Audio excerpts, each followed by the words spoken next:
Assistant जो सबसे ज्यादा काम करता है, जो सबसे पहले शुरू करता है, सबसे लास्ट में जाता है, उसको तब पेमेंट नहीं मिलती। और आज के लोग अकेले नहीं आते, ऐसा नहीं कि बॉय के साथ आए। 4 लोग इंस्टाग्राम रील बना रहे होते हैं, 3 बॉडीगार्ड होते हैं, 4 बॉडीगार्ड होते हैं, वो अलाउड होता है क्योंकि वो एक्टर है। लेकिन जो एक्चुअल काम करता है, सारा दिन रगड़ता है, उसको उतने पैसे नहीं मिलते।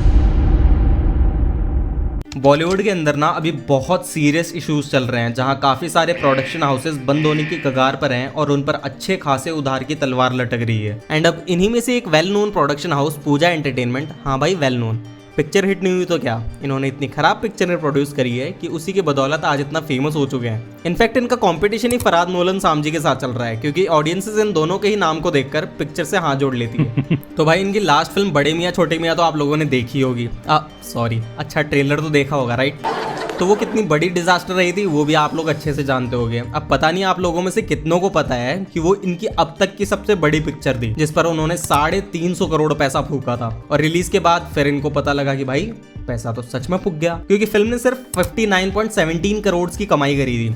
एंड बाकी का satellites, OTT, songs and all का प्रॉफिट भी निकालकर इस कंपनी को करीबन 125 से 150 करोड़ तक का घाटा हुआ है। सो इतना बड़ा लॉस खाने के बाद अब इस प्रोडक्शन हाउस की सिचुएशन इतनी खराब हो गई है कि इन्होंने अपने 80% स्टाफ को निकाल दिया है। एंड रिसेंटली अपना 7th फ्लोर ऑफिस भी बेचा है, ताकि इन पर जो ओवरऑल 250 करोड़ का कर्जा है वो चुका सके। इनफैक्ट हाल ही में इनके कुछ एम्प्लॉयज ने भी सोशल मीडिया के थ्रू अपनी आवाज उठाई थी कि उनको 2 साल से उनकी 2 महीने की सैलरी नहीं पे की गई है। जहाँ एक्टर्स को तो इन लोगों ने उसी वक्त पे कर दिया था, पर हमारी तरफ किसी का कोई ध्यान नहीं है और अब तक हमारे सवालों का किसी के पास कोई जवाब नहीं है। कहाँ है हमारी मेहनत की कमाई और कब तक मिलेगी, कोई कुछ नहीं बता रहा। फिल्म मेकिंग की हर स्टेज पर प्रोड्यूसर को उसका पता होता है कि कहाँ जा रही है। इनफैक्ट जब उन्हें ये रियलाइज होता है कि ये फिल्म ओवर बजट जा रही है तो भी वो उसको रोकते नहीं है, उसके फिल्मिंग को कंटिन्यू रखते हैं। एंड बात जब उसके क्रू मेंबर्स की आती है तो उसको नजरअंदाज किया जाता है एंड उनकी सैलरीज को होल्ड पर डाल दिया जाता है एंड मे बी कुछ सिनेरियोज में तो टाल भी दिया जाता है, बस ये कहकर कि पैसा तो सारा फूक गया, अब कहां से लाऊं मैं पैसे। हाँ वो बात अलग है कि इन सब के बावजूद प्रोड्यूसर्स का हर महीने बिजनेस क्लास में ट्रैवल करना, महंगे महंगे वैकेशंस पर जाना, महंगी गाड़ी खरीदना, महंगे महंगे गिफ्ट्स देना और अपनी लाइफ को मस्त मजे से एंजॉय करना कंटिन्यू रहता है। और जब क्रू मेंबर्स अपनी सैलरीज मांगते हैं तो फंड इश्यूज का बहाना देकर बस ऐਵੇਂ ही उन्हें टाल दिया जाता है। भाई महीने 2 महीने का समझ आता है, पर सालों तक किसी को उसकी सैलरी ना पे करना और खुद पर अंधाधुन पैसा उड़ाना is not a right thing.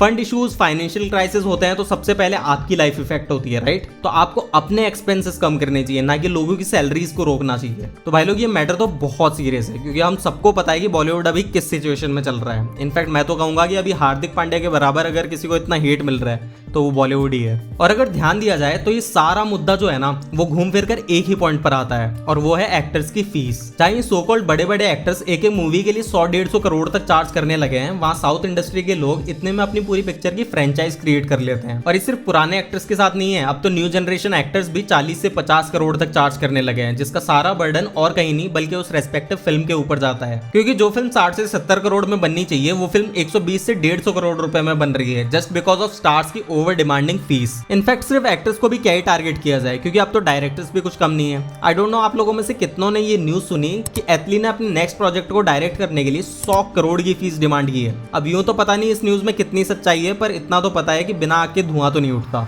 और भाई सीरियसली कहूं तो यार कुछ भी हो, ये एक क्रिएटिव वर्ल्ड है जहां कहानीकार अपनी अपनी कहानी कहने के लिए काम करता है, और हम मूवी लवर्स उस कहानी को उतनी शिद्दत से एंजॉय भी करना चाहते हैं। और ये एक बहुत ही पवित्र रिश्ता है जिसमें धंधे की मिलावट करके ना इसको गंदा नहीं करना चाहिए। हाँ आई नो कि सब कुछ पैसा और प्रॉफिट पर ही डिपेंडेंट होता है, बट यार अगर ध्यान से देखोगे तो समझ आएगा कि धंधा तो तभी बनेगा ना जब कहानी सही तरह से सही लोगों के बीच पहुंच पाएगी। देखो यार सिंपल है, 2 ऑप्शन है तुम्हारे पास, या तो ज्यादा पैसा लगाकर ज्यादा घाटा खाते रहो और एक दिन एवं ही अपनी दुकान पर ताला लगाकर चलते बनो, या फिर रीजनेबल पैसा लगाकर अपने प्रॉफिट के चांसेस को बढ़ा लो, जिससे सारी चीजें अपनी अपनी जगह स्मूथली रन कर पाएगी। और आई थिंक ये दूसरा वाला ऑप्शन बेस्ट है। तो भाई लोग ये था आज का वीडियो, उम्मीद है आप सबको पसंद आया होगा। हमारे फ्यूचर वीडियोस के लिए आप हमारे चैनल को सब्सक्राइब कर सकते हो, चाहो तो इंस्टा पे हमें फॉलो कर सकते हो, लिंक्स और घंटा दोनों आपको पता है कहाँ मिलेंगे। इसी के साथ मिलते हैं नेक्स्ट वीडियो में। जय हिंद।